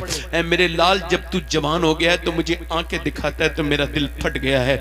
ऐ मेरे बेटे तू मेरे पास तूने बड़ी मेहरबानी की। वो कहने लगा सैयद साहब आपकी बड़ी मेहरबानी, मैं 40 साल की उम्र हो गई आज तक बाप नहीं पहचाना था, आज बाप को पहचाना हूं। मैं कहता हूं बाप से भी कभी कभी ईद मिल लिया करो। बाबा फरीद कहते हैं कि अपने बाप का तलवा बगैर किसी कपड़े के चूम लेना 7 साल की नफली इबादत से बेहतर है। अल्लाह के रसूल फरमाते जिसके माँ बाप राजी हो जाए उससे अल्लाह राजी हो जाता है। माँ बाप से मोहब्बत करो। सैयदा हलीमा सादिया कहती है कि मैं 40 दिन रही। कितने दिन? कहती 40 दिन के बाद चली तो 40 बकरियां दी मुझे खतीजा ने। मैंने कहा 40 बकरियां क्यों? कहा हर दिन का नजराना एक बकरी। ये बहू है जो सास को नजराना दे रही है। ये इस्लाम का मिजाज है कि अगर बरकतें चाहते हो मेरी बहनों तो सासें बूढ़ी होती हैं, कुछ थोड़ी बात कमी भी होती है उनके अंदर। मैं नहीं कहता कि सासें फरिश्ता होती हैं, मैं नहीं कहती कि वो कभी सताती नहीं है, नहीं नहीं, तुम्हारी माँ भी तो होती है ना। तो मेरी बहनों अपनी सासों पे लुटाया करो, अगर लुटाओगी तो अल्लाह तुम्हें खतीजा की तरह बरकतें अता फरमाएगा। सैयदा खतीजा की सीरत पर आखिरी ये बाब चल रहा है। हुजूर अम्मी आयशा फरमाती हुजूर जब आराम करते थे किसी की हिम्मत नहीं होती थी जो हुजूर को जो है ना आवाज दे दे दरवाजे पर। कहती एक दिन दरवाजे पर धक धक हुई तो मैंने कहा ये कौन है, कौन बेअदब है? कहती मैं गई तो मुझसे पहले हुजूर गए, एक बूढ़ी औरत को लेके आए, उसका हाथ पकड़ के, कहते उसके हाथ में डंडा था, बूढ़ी थी, वो रोने लगी ना, बातें करते करते तो हुजूर भी रोने लगे। और फिर जब वो मुस्कुराई ना तो मेरे हुजूर भी मुस्कुराने लगे। और ये लोगों जब आमना का लाल मुस्कुराता है ना तो गनीमत नगर वालों खाली आमना का लाल नहीं मुस्कुराता, पूरी कायनात मुस्कुराने लगती है। मेरे हुजूर ने वो गई ना, हुजूर ने चादर दे दी। अम्मी आयशा पूछती है मैंने अर्ज की या रसूल अल्लाह ये कौन औरत है जिसे आपने इतना टाइम दिया है? हुजूर ने फरमाया पहचाना नहीं, ये मेरी खतीजा की सहेली है। बीबी की सहेली को इतनी इज्जत दे रहे हैं हुजूर, और हम तो सालों को इज्जत नहीं देते। औरतें कहती हैं तू मेरे बाप को गाली मत दिया कर, मेरे भाई को गाली मत दिया कर, चाहे 2 जोड़ी कपड़े कम बना दिया कर। और वो भी कहता है तू मेरी मां को बुरा मत कहा कर, मैं कपड़े अपने खुद धो लूंगा। इसका मतलब ये अदब उठ गया तो अब रहम, अदब उठ गया तो अब सुकून नहीं है, सुकून नहीं है। अम्मी आयशा फरमाती मुझसे गलती हो गई, मेरी बहनें सुने और आप भी सुने, कहती मुझसे गलती हो गई। क्या? एक दिन हुजूर ने फरमाया कि खाना ज्यादा बनाओ। मैंने अर्ज की या रसूल अल्लाह क्यों? का पड़ोस में औरतें आई हैं खतीजा की सहेलियां। मैंने कहा हुजूर आप क्या बार बार खतीजा का जिक्र करते हैं? खतीजा मर गई, कब इंतकाल हो गया उनका, बूढ़ी औरत थी। आपके निकाह में मेरे जैसी जवान औरत है, और भी औरतें हैं। फरमाते हैं हुजूर का चेहरा ऐसा हो गया जैसे वही आते वक्त होता था। कहती मैं कांप गई, हुजूर की आंखों से आंसू निकलने लगे और जलाल जमाल में तब्दील हुआ। मैंने अर्ज किया रसूल मुझे माफ कर दें। सरकार ने फरमाया आयशा आज कहा है अब ना कहना। तुम मुझे उस वक्त मानती हो जब मदीने में लाखों लोग मुझे मानते हैं, और खतीजा मुझे तब मानती थी जब पूरे मक्के में कोई मुझे नहीं मानता था। फरमाते मैं एक दिन अपने घर में आया, मेरी आंखों में आंसू थे। इसे कहते हैं बीबी, सुने बीबी इसे कहते हैं, इसे कहते हैं बीबी। कहते हैं पूरे मेरी आंखों में आंसू थे। खतीजा ने कहा आप क्यों रोते हैं? मैंने कहा खतीजा वो लोग मुझे गालियां देते हैं, बदतमीजी करते हैं, आज तो पत्थर मारते मारते घर तक आए थे। अल्लाह के रसूल फरमाते उन लोगों ने मेरे पत्थर मारे थे। फरमाते मैं कंकरी मारी थी, पत्थर छोटे छोटे। फरमाते मैं अंदर आया, खतीजा मेरा हाथ पकड़ के अंदर ले गई और फिर मुझे एक गिलास दूध पिलाया और मेरे पास बैठ के कहने लगी मेरे आका आप गम न करें, देखें आप चाहे खतीजा रहे न रहे मगर एक दिन वो आएगा कि मेरा रब आपको बहुत इज्जतें अता फरमाएगा। मेरा रब आपको फरमाते हुजूर जब लोगों ने कहा मैं कलमा नहीं पढ़ते, मैंने कहा खतीजा कोई कलमा पढ़ने के लिए तैयार ही नहीं है। कुछ कहते हम गुलाम हैं और कुछ कहते हम पे कर्जा है कुफ्फारे मक्का का।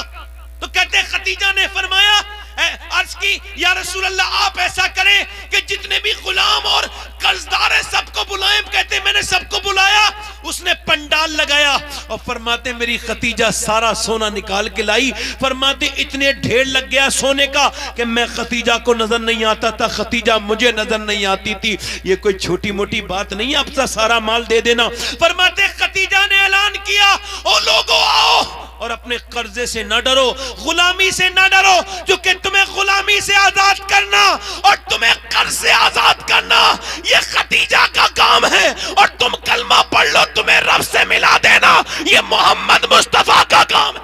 वाह वाह वाह, जिंदाबाद जिंदाबाद, क्या बात है, सुभान अल्लाह।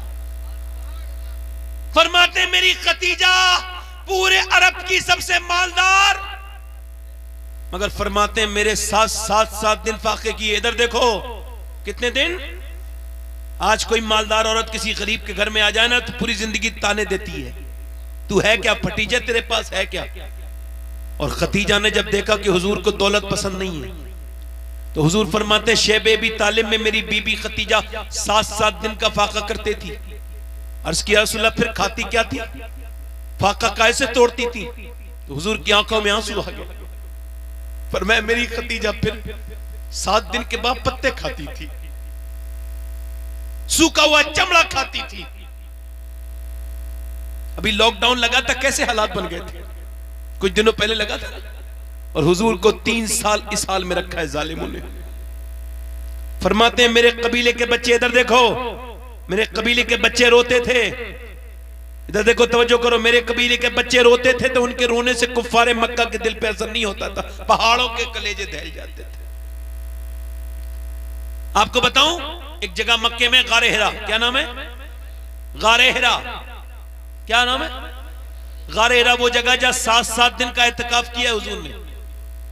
हुजूर वहां नमाज पढ़ते थे। मैं जब वहां गया 2017 में, तो वहां के पत्थर रात के वक्त में भी चमकते हैं, ये मौजज़ा है हुजूर का। तो वहां के पत्थर कह रहे थे कि जाके हिंदुस्तान में एक एक ऐसा लगता था कि पत्थर अपनी जबान में कह रहे हो, हिंदुस्तान के एक एक घर में जाके बताना कि जितना हुजूर अपनी उम्मत के लिए रोए इतना कोई किसी के लिए नहीं रोया। 7-7 दिन लगातार पत्थर पे सर रख के रोते थे।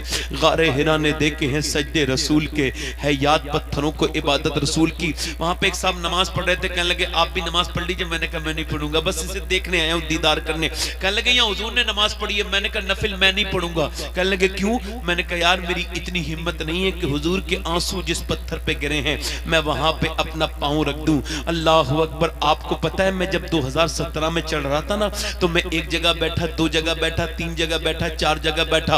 वो 2.5 किलोमीटर की पहाड़ी है। कितने किलोमीटर की बोलो? कभी पहाड़ पे चढ़े हो तो कुछ अंदाजा होगा। कितने? 2.5 किलोमीटर की पहाड़ी है। ऐसी पहाड़ी है, मैं 7 बार बैठा था चढ़ते चढ़ते। 4 किलोमीटर पैदल चल के गया था, 7 किलोमीटर वो 2.5 किलोमीटर ऊपर चढ़ा था। जब मैं चढ़ता था तो मुझसे चढ़ा नहीं जाता था। फिर मुझे याद आया कि जब सैयदा खतीजा हुजूर के लिए, कोई हाजी जब जाता है ना तो 1 महीने रहता है मक्के में, फिर भी एक ही बार जाता है, इतनी सख्त चढ़ाई है वो। मगर हुजूर की बीबी खतीजा दिन में 2-2 बार खाना लेके जाती थी, दिन में 2-2 बार खाना लेके जाती थी। जब वो चढ़ती होंगी तो कैसे चढ़ती होंगी? मुझे बताओ, जब वो चढ़ती होंगी तो कैसे चढ़ती होंगी? अच्छा कोई अगर मुझसे ये कह दे, अगर कोई राशिद मरकजी साहब से ये कह दे कि तुम्हें जो है ख्वाजा मोइनुद्दीन चिश्ती ने सलाम कहा है, तो ये कितने खुश हो जाएंगे? बोलो हो जाएंगे नहीं? अगर कोई मुझसे आकर के कह दे कि तुझे गौसुल आजम ने सलाम कह दिया है, तो मैं पूरी जिंदगी का इसे ही बदला समझूंगा सबको। मगर खतीजा की शान बता रहा हूं, जब वो 55 साल की उम्र के बाद वो बीबी हो, तो देखें बीबियां गौर करें, इसे कहते हैं ऊपर चढ़ के जा रही है, खाना लेकर के जा रही है, चाहती तो किसी खादिम के जरिए भिजवा देती, मगर खाना लेके जब गई और जब खाने का नीचे दस्तरखान लगा ना, तो अल्लाह ने जिब्राइल अलैहिस्सलाम को भेज दिया। और जब खाना तैयार हुआ तो जिब्राइल ने कहा, अल्लाह फरमाता है कि ए महबूब खतीजा को अल्लाह का सलाम कह दिया जाए। खतीजा को अल्लाह सलाम कहता है। मेरा इमाम कहता है अर्श से जिस पे तस्लीम नाजिल हुई उस सराय सलामत पे लाखों सलाम। खतीजा वो है जिसे मेरे रब ने सलाम कहा है। आला हजरत फरमाते हैं आम औरत आम मर्द का हक नहीं अदा कर सकती, मगर खतीजा वो है जिसने हुजूर का हक अदा कर दिया। क्या बात है, वाह वाह वाह, जिंदाबाद जिंदाबाद। किसका हक अदा कर दिया है? हक गुजारे रफाकत पे, बोलो तो सही, हक गुजारे रफाकत पे जिनकी रूहों में इस्लाम गया ना, उन्हें मेरी तकरीर समझ में आएगी। बोले सुभान अल्लाह। ये तकरीर करना आसान है, मगर अल्लाह के नाम पे सब कुछ देके फाके करना। सुनो, जब पूरे मक्के में कोई नहीं मानता था, जब सारी हुजूर की शादीशुदा जिंदगी कितनी है? 38 साल। कितनी? 38 साल, यानी 38 साल। कितनी? और 38 साल में बीवियां कितनी हैं? 11। कितनी? और 11 बीवियों में 10 बीवियों के साथ हुजूर रहे 13 साल, और अकेली खतीजतुल कुबरा के साथ रहे 25 साल। अरे हुजूर के साथ तो 25 मिनट कोई रह ले तो उसका कोई मर्तबा नहीं बता सकता। सैयदा खतीजा ने कहा, फातिमा जाओ अपने अब्बा को बुला के लाओ। सैयदा फातिमा हुजूर को लाई। अब्बा चलिए, अम्मी की तबीयत खराब है। तवज्जो है कि नहीं? ए भाई कलंदर, ए कलंदर, एक जगह बैठ जा भाई, जहां भी बैठना है तुझे एक जगह बैठ जा, नीचे को मुंह कर ले और खामोश रहे। हुजूर का जिक्र हो रहा है ना, नीचे मुंह कर ले, बस अभी कुछ बोलना नहीं है। बहुत अच्छा बच्चा है ये, ऐसे लोगों की वजह से बारिशें होती हैं। सही बता रहा हूं मैं। नेक लोग, आपको क्या पता, आपकी नजर कुछ और देख रही है, मेरी कुछ और देख रही है, तो जो है कि मेरी तरफ नहीं। आप कलंदर लोग होते हैं, वो बेटे कलंदर अब नीचे मुंह कर लो, आपने ऊपर मुंह नहीं करना, नीचे मुंह कर लो। तब जो है कि नहीं, इधर देखें। हाँ, असल में हम लोग अलग सोचते हैं और अल्लाह की रहमत अलग देखती है, ये याद रखें। तो सुने, तो सैयदा फातिमा क्या करती थी मालूम है? हुजूर अपने घर पे आके सलाम करते थे। क्या करते थे? कोई करता है सलाम? मैं सलाम करूं? मैं मेरी बीवी, मैं गुलाम हो जाऊंगा बीवी का? गुलाम क्या हो जाएगा? हुजूर करते थे सलाम, सलाम भी करते थे हुजूर। अब देखें आप, तो जब सलाम करते थे ना, अंदर नहीं आते थे। सैयदा खदीजा कहती थी, जा फातिमा, जब तक तुम अपने अब्बा की उंगली पकड़ के नहीं लाओगी नहीं, अंदर नहीं आएंगे अब्बा। तो हुजूर की बेटी उंगली पकड़ के लाती थी। उस दिन भी लाई। जब लाई ना, तो सैयदा खदीजा लेटी थी। हुजूर ने फरमाया, खदीजा आज से पहले मैं जब भी आया हूं, तुमने खड़े होकर इस्तकबाल किया, आज क्या हुआ? लेकिन हुजूर मुझसे खड़ा नहीं हुआ जाता, मेरी तबीयत ज्यादा खराब है। क्या हुआ खदीजा? का सरकार मेरा इंतकाल हो जाएगा, बस आपसे एक अर्ज करना था। क्या मेरे आका खदीजा से जितनी हो सकी उतनी खिदमत की है? हुजूर आपकी खिदमत की मैंने, मगर आप अल्लाह के रसूल हैं, अल्लाह के हबीब हैं। मेरे महबूब तू अमीर हरम, मैं फकीर अजम, तू कुजा मन कुजा। मगर मेरे हुजूर, ये मेरा आखिरी वक्त है, पूरी जिंदगी में कोई लफ्जिश हो गई हो, कोई खता हो गई, आपकी शान में गुस्ताखी, तो मैं दुनिया से चूके जा रही हूं, तो आप मुझे माफ कर दें। सरकार ने फरमाया, खदीजा कैसी बात करती हो, तुम दुनिया में मेरी बीबी हो, आखिरत में भी मेरी बीबी बनोगी। मैंने तेरा महल देखा था, जन्नत में तेरा महल सफेद मोतियों का था, सफेद मोतियों का। और ए खदीजा, तुझसे मैं भी राजी हूँ, मेरा रब भी राजी है। कहा हुजूर मैंने आज तक आपसे कुछ नहीं मांगा, आज मांग लूं? कहा बोलो, क्या बोलो? खदीजा कहने लगी, या रसूल अल्लाह अपना एक जोड़ी कपड़ा दे दें। कहा क्या करोगी? कहा आपका कपड़ा पहन के कब्र में जाना चाहती हूँ। कहा क्यों? कहा जहाँ आपका कपड़ा होगा वहाँ अजाब कोई नहीं आता, मैं कब्र में आपके कपड़े का कफन बना के सोना चाहती हूँ। हुजूर ने फरमाया, खदीजा तू कपड़े की बात करती है, तू कहे तो मैं अपनी खाल निकाल के तुझे दे दूं, खाल निकाल के दे दूं तुझे। कहा हुजूर जरा अपना हाथ दे दीजिए। सरकार का हाथ ले लिया, हाथ में ले लिया। हुजूर ने फरमाया, क्यों खदीजा? कहने लगे, हुजूर बात ये है, अभी कुछ देर के बाद मैं अल्लाह की बारगाह में हाजिर होंगी, अल्लाह पूछेगा दुनिया से क्या लाई है खदीजा, तो कह दूंगी तेरे हबीब का हाथ हाथ में लेके आया। कब मेरे महबूब मैंने 3 बेटियों की शादी तो कर दी, मेरी 4 बेटियां हैं, हुजूर की सारी औलादें इन्हीं के शिकम से, एक बच्चे को छोड़ के। कहा मेरी फातिमा रह गई है 6 साल की, इसका ख्याल रखना। ये कह के सैयदा खदीजा ने हुजूर की तरफ नजर डाली और कहा, हुजूर अब मैं तो जा रही हूं, अब ये फातिमा आपका ख्याल रखेगी। तो हाथ पकड़ के हाथ में दे दिया, फातिमा अब्बा का ख्याल रखना। और हुजूर से फरमाया, आप इसका ख्याल रखना। अल्लाह अकबर। उलमा फरमाते उसी दिन से फातिमा का लक़ब हो गया उम्मे अबीहा, उम्मे मोहम्मद, यानी मोहम्मद। इतना ख्याल रखती थी सैयदा फातिमा, लोग कहते थे फातिमा फातिमा नहीं है, ऐसा प्यार करती जैसे बेटी, जैसे माँ अपने बेटे से प्यार करती है। और खदीजतुल कुबरा कभी इस्लाम लाने से पहले भी बेपर्दा नहीं हुई। मेरी बहनें इधर बैठी हैं, आप भी बैठे हैं, आपसे गुजारिश है, ये बताओ हम क्या हुजूर को भूल नहीं गए हैं? उस पैगंबर ने पेट पे पत्थर बांध बांध के इस्लाम यहाँ तक दिया है। उसके घर वालों ने सोने चांदी सब दे दी, उसके घर वालों ने घर दे दिया। पहले खदीजा ने देखो मक्के में घर दिया, फिर फातिमा मदीने में पूरी पूरी रात रोती रही, और उसके बाद करबला में ज़ैनब ने अल्लाहु अकबर अपने बच्चे दे दिए, तब इस्लाम यहाँ तक आया था। मगर अब हमारा इस्लाम यहाँ तक है, यहाँ तक नहीं है। अब तकरीरें सुनो, फला की तकरीर बड़ी अच्छी हुई थी, फला तो भैया तकरीर बड़ी अच्छी करता है, फला की तकरीर में मजा आया था। ये यही करते रहेंगे हम, तकरीरें सुनेंगे बस? मेरी बहनें बैठी हैं, इनसे पूछता हूं, आज मुझे बताओ, आज मेरी बात बुरा मत मानना, पहले की औरतें जब सजती थी तो अपने मर्दों के लिए सजती थी, बोलो जरा बोलो, अपने मर्दों के लिए सजती थी नहीं? और आला हजरत फरमाते औरतों के लिए जरूरी है, बल्कि बाज़ उलमा ने कहा यह बहुत जरूरी है कि जब शौहर घर पे आए काम करके शाम को औरत को चाहिए अच्छे कपड़े पहने, चेहरा धोए, अच्छा मेकअप करे अगर मेकअप हो तो। सुने, फरमाते हैं आला हजरत, जब औरत अपने आदमी को दिखाने के लिए आईना देखती है और मेकअप करती है, फरमाते हैं जितनी बार आईना देखेगी उतने ही उसे सदके का सवाब अल्लाह अता फरमाएगा। मर्द की मोहब्बत बढ़ती है औरत के दिल में, औरत की मोहब्बत बढ़ती है मर्द के दिल में। जब मर्द आए तो औरत उसके लिए सजे बने, मगर अब औरतें अपने मर्द के लिए तो नहीं सजती, वही घर में रहती है फटीचर बेकार से कपड़े पहन के। मगर जब यही औरतें शादियों में जाती है तो फिर इन्हें देखो, फिर यही मेरी बेटियां मेरी बहनें है, ये औरतें कहां हैं? ये तो मेरे सर का ताज है, इन्हें मैं कैसे कह दूंगा ये बुरी है? नहीं नहीं, ये बुरी नहीं है, इन्हें हवा बुरी लग गई।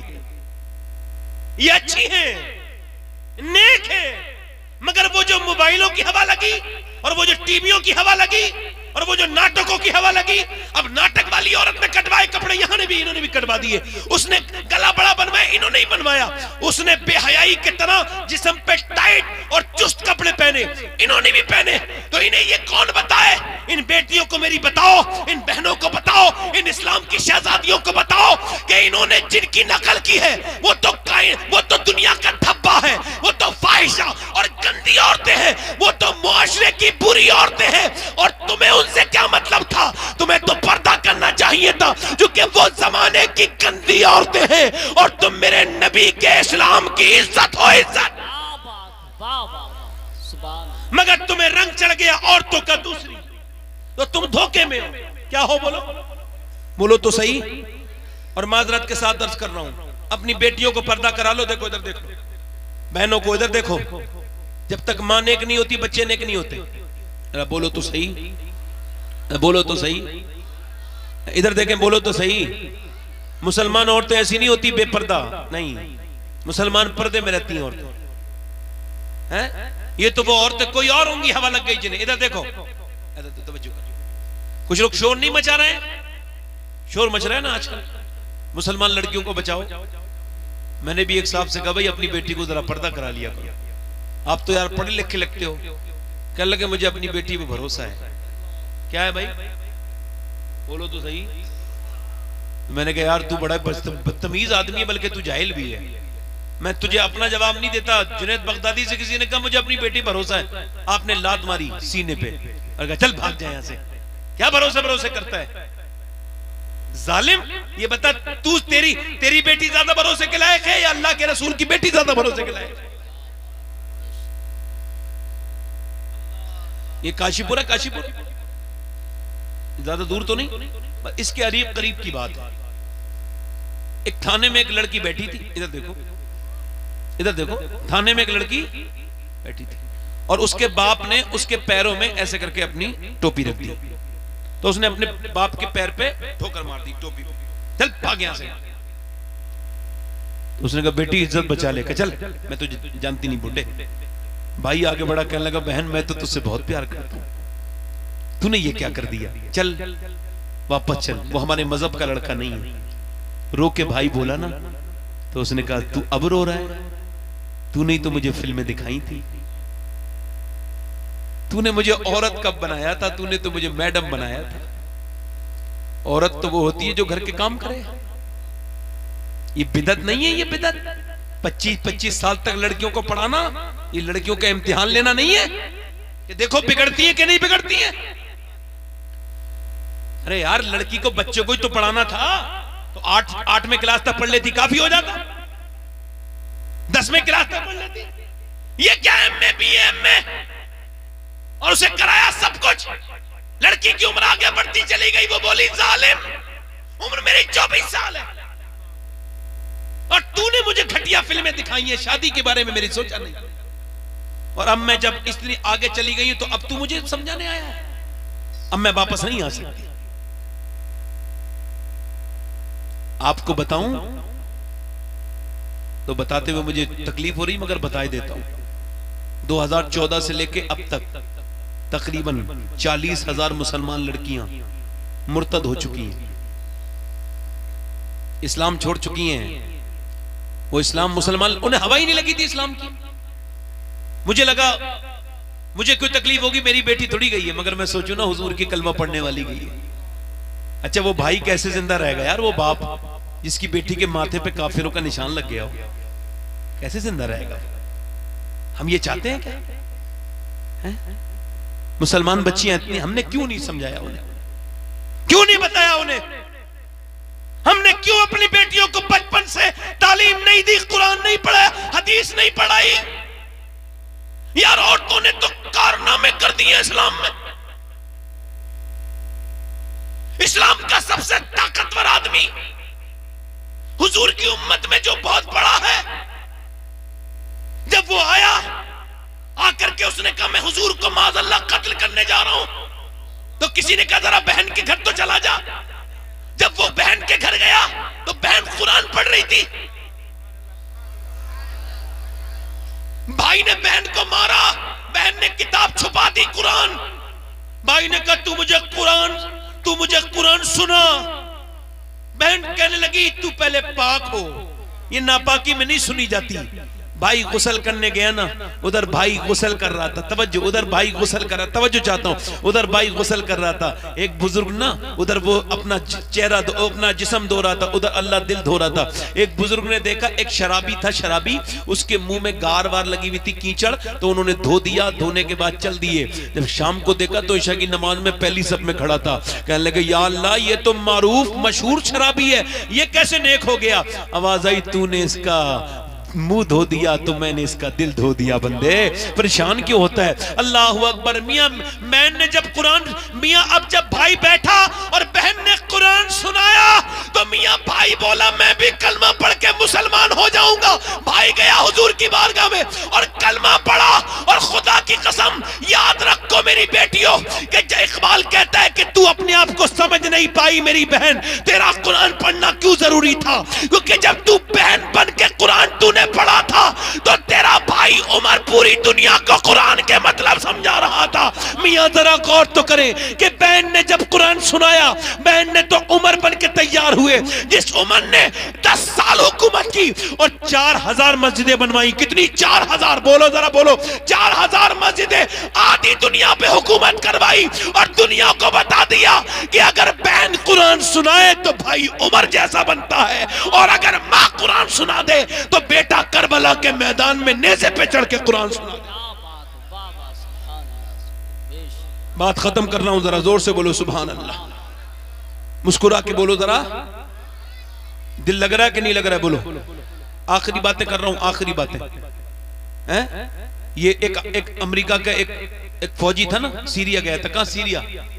जब सीरिया बर्बाद हो गया ना पूरा, तो वो अमेरिका का फौजी कहता है कि एक बात देख के, वो अब तो बूढ़ा हो गया ना, रिटायर, कहने लगा मैं, उसने किताब लिखी, कहने लगा मुसलमानों में एक बात देख के मुझे हैरत हुई। क्या? कहा हमने 17-18 हजार लोग मारे सीरिया में। कहा जब उनकी लाशें निकल रही थी ना तो कुछ औरतें भी निकली जिंदा। कहते वो 60-70 औरतें थी। एक औरत के हाथ में एक बच्चा था, उसके टुकड़े थे, टुकड़े। कहते वो लेके जा रही थी, खून टपक रहा था नीचे को और रोती भी जा रही थी। कहते मैंने मजाक उड़ाई, लो इनका बाप मार दिया, इनका भाई मार दिया और इन औरतों के बच्चे मर गए, ये फिर भी पर्दे में है। कहने लगे मैंने इंग्लिश में मजाक उड़ाई ना, तो वो इंग्लिश जानती थी एक लड़की, उसने पलट के शेरनी की तरह मुझे देखा और पर्दे में बोली ओ कुत्ते क्या बकवास करता है? सुन, मेरा बाप तो मर गया, मेरा भाई मर गया, मेरा बेटा मर गया, मेरा शौहर मर गया, मगर मेरा इस्लाम अभी जिंदा है। जिंदाबाद जिंदाबाद, सुभान अल्लाह। मेरा इस्लाम अभी। मैं नौजवानों से गुजारिश करता हूं, मेरी बहनों अपने अंदर नमाजों की आदत डालो। आखिरी बातें मुसलमान लड़कों से कर रहा हूं, बस 10 मिनट के अंदर तकरीर खत्म कर रहा हूं। दिल लग रहा है कि नहीं लग रहा है? दिल लग रहा है भाई? बताएं कितने लोगों का दिल लग रहा है? जरा दोनों हाथ उठा के बोलो सुभान अल्लाह। माशाअल्लाह, बड़े अच्छे आपने सुना है। मैंने सुनाया अच्छा नहीं, आपने सुना अच्छा है। दिल लग रहा है नहीं लग रहा है? बोलो सुभान अल्लाह, फिर बोलो। मैं इस वजह से पूछ रहा हूं कि कल, अब मैं बात कर रहा था नौजवान लड़कों से। नौजवान लड़कों के अंदर एक आदत है, इधर देखें भाई, ये क्या करते हैं, गंदी चीज देखते हैं डिलीट कर देते हैं।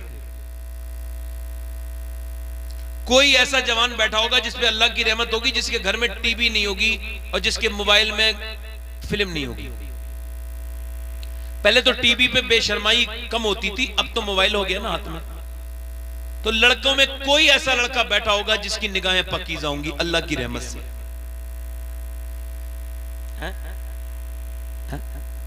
तवज्जो है? हाँ। फुजैल बिन अयाद का एक शागिर्द था। फुजैल बिन अयाद अल्लाह के वली हैं, नेक, बहुत बड़े इंसान। वो मर गया तो इन्होंने उसे ख्वाब में देखा। तो जब ये मर रहा था तो आपने इससे कहा भाई तू कुरान पढ़ ले, तो उसने कुरान को धक्का मार दिया। हटाओ, समझो है भाई? ध्यान है? मेरी तरफ देख रहे हो नहीं देख रहे हो? क्या कर दिया? बेहुरमती कर दी कुरान की। हट, और मर गया। फुजैल बिन अयास बहुत रोए उसे दफन करने के बाद। कहने लगे मेरे मालिक कैसे इसका ईमान बर्बाद हो गया। नमाज जनाजा भी नहीं पड़ी उसकी, क्योंकि पता हो गया इसका ईमान खत्म हो गया। कहने लगे मेरे मालिक मेरे साथ उठता था, बैठता था, तस्बीह पढ़ता था, रात भर अल्लाह अल्लाह करता था, ये बर्बाद कैसे हो गया? रात को जब सोए तो ख्वाब में आया तो जहन्नम में लटका हुआ था, और उसे फरिश्ते जो है ना जहन्नम का गंदा पीप पिला रहे थे जहन्नमियों का। तो वो आग में झुलस रहा था। पूछा बे तेरे, तू तो मेरे साथ बैठता था, उठता था, खाता था, पीता था, तेरा ईमान कैसे बर्बाद हो गया? कहने लगा हुजूर मुझे एक बीमारी हो गई थी ना। फिर मुझे एक हकीम था यहूदी, उसने कहा तुझे शराब का एक प्याला 1 महीने में एक बार पीना है। कहा मैंने दवा समझ के शराब पी ली थी, बस इसी वक्त से अल्लाह ने मेरे दिल से ईमान छीन लिया, और मरते वक्त कहा गया तेरा दिल इस काबिल नहीं है कि इसमें ईमान रहे, तेरे अंदर शराब है, शराब। तो शराब की वजह से मेरा ईमान खत्म हो गया। क्या हो गया? कोई ऐसा इंसान है जो चाहता हो कि मैं दुनिया से जाऊं तो बेईमान जाऊं? शराब, जिना कितना बड़ा गुनाह है। एक औरत थी, इधर देखो, तवज्जो करो, आखिरी ये रिवायत, और इस रिवायत पे पूरे लोग ध्यान दें, 1 मिनट के लिए पलक भी नहीं झपकना चाहिए, ध्यान से सुनना। एक औरत थी बनी इसराइल में, इतनी हसीना थी, उलमा फरमाते हैं, हदीस में आया है, इतनी खूबसूरत थी कि जो उसे देखता था दूसरी मर्तबा जरूर देखता था। उसके नैन नक्श, उसका चेहरा, उसकी आंखें, उसकी नाक, उसके चेहरे की बनावट इतनी हसीना थी, शहनशाह हसीना थी, इतनी हसीना। अब बिल्कुल जब गैर मामूली औरत थी, यूनिक, बिल्कुल अजीब हुस्न था उसका। तो जो देखता था, अब उसने क्या किया कि बुरे काम शुरू कर दिए, अपने जिस्म का गलत फायदा उठाया, और उसने सारे अमीरों को अपने घर में बुला लिया। यानी कोई ऐसा उस इलाके का अमीर नहीं था जो उसके यहां नहीं आता था, जो उसके हुस्न से लुत्फ अंदोज नहीं होता था। और फिर उसने क्या किया, ऐसा चाल खेली कि सारे पैसे लेके अपने आप अमीर औरत बन गई, सारों को गरीब कर दिया, नवाबों को बर्बाद कर दिया उसने उस जमाने के। और उसने फिर बड़ा सा महल बनाया, और उस महल में बड़ा सा दरवाजा, और दरवाजे पे दुल्हन बन के बैठती थी पूरे दिन, और पूरे दिन ग्राहक तय करती थी, ग्राहक पूरे दिन ग्राहक तय करती थी, और जो भी गुजरता था उसके पास आता जरूर था, देखता जरूर था, भीड़ लगी रहती थी दीवानों की। जब एक दिन एक नेक आदमी गुजरा था, रातों को इबादत करने वाला कोई एक अल्लाह का नेक बंदा, वो गुजरा, उसने भी उसे देखा ना, तो नजर उसकी भी खता कर गई, उसके दिल में भी बस गई वो। उसने 1 साल 1 महीने लगातार रातों को कहा अल्लाह मुझे बचा ले उस औरत से, मगर ख्याल ही नहीं निकला। ऐसा जालिम ख्याल था उसका, दिल में बैठ गया ख्याल, ऐसी हसीन औरत थी वो। मुझे दिल पिसानी फरमाते कि जिना की तारीफ ये है, क्या? आंखें देखती हैं, आंखों से शुरुआत, आंखें देखती हैं, दिल पसंद करता है, और शर्म का इस बुरे काम को कर जाती है। अल्लाह, हुजूर फरमाते शादीशुदा, कुआरे तो कुआरे छोड़ो, अब तो शादीशुदाओं के अंदर गलत आदत है। हुजूर फरमाते मैंने मेराज की रात देखा, एक मेरे कुछ लोग थे, उनके सामने अच्छा खाना पड़ा था, मगर वो गला हुआ कीड़ों का सड़ा हुआ खाना खा रहे थे, गंदा खाना, पीप भरा खाना। मैंने पूछा जिब्राइल ये कौन लोग हैं जिनके सामने अच्छा तैयब बेहतरीन खाना रखा है, ये घटिया गलीज खाना खा रहे हैं? तो जिब्राइल ने अर्ज किया, या रसूलल्लाह ये आपकी उम्मत के वो लोग हैं जिनके घर में नेक औरतें थीं मगर ये जाकर के बदकारी किया करते थे बाजारों में।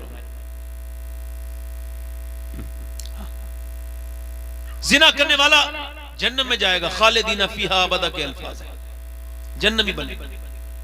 और सबसे बड़ा गुनाह जिना का ये कि जब आदमी जिना करता है ना तो जिना का बदला, जिना मुकाफाती अमल है, वापस होता है। बेटी से करेगा बेटी से होगा।